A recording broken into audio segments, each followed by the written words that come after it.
এতগুলো মাছ কিভাবে কাটবো এটাই ভাবতেছিলাম যখন ফার্স্ট মাছগুলো আমি নিয়ে আসলাম। আসলে যখন আনলাম তখন তো অ্যাকচুয়ালি বুঝতে পারিনি। তো যাই হোক, সবসময় মাছগুলো কিন্তু আমি কেটেই নিয়ে আসি বাজার থেকে।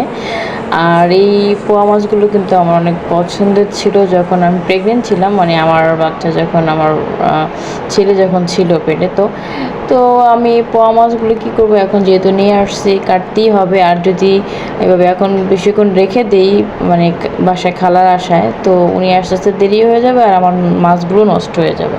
তো নিজেই কাটলাম। সচরাচর আমি বাজার থেকে কাটিয়ে নিয়ে আসি।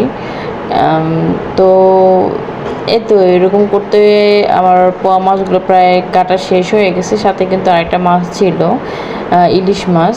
আর ইলিশ মাছটা একটা জাস্ট 1500 টাকা নিয়েছে। চাঁদপুরের মাছগুলো নাকি অনেক মানে কম দামে সবাই বলে, বাট আমি চাঁদপুর থেকেই নিয়েছি। মাছটার দাম ছিল 1500 টাকা।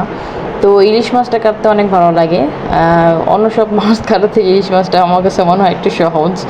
কার কার কাছে এরকম সহজ মনে হয়।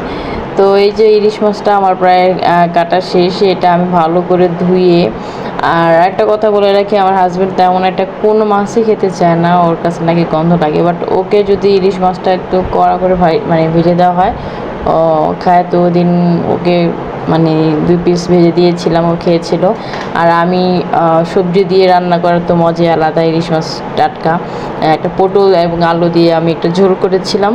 আর এই যে শেষে দিয়ে যে মাছটা দেখাচ্ছি, এই মাছটা 1500 টাকা নিয়েছিল। তো আমি আমার মাছ কাটা শেষে আমি জাস্ট হলুদ দিয়ে একটু লবণ মাখিয়ে রেখেছিলাম এবং এই যে ভেজেছি। এই যে ছিল একটা শর্ট ভিডিও।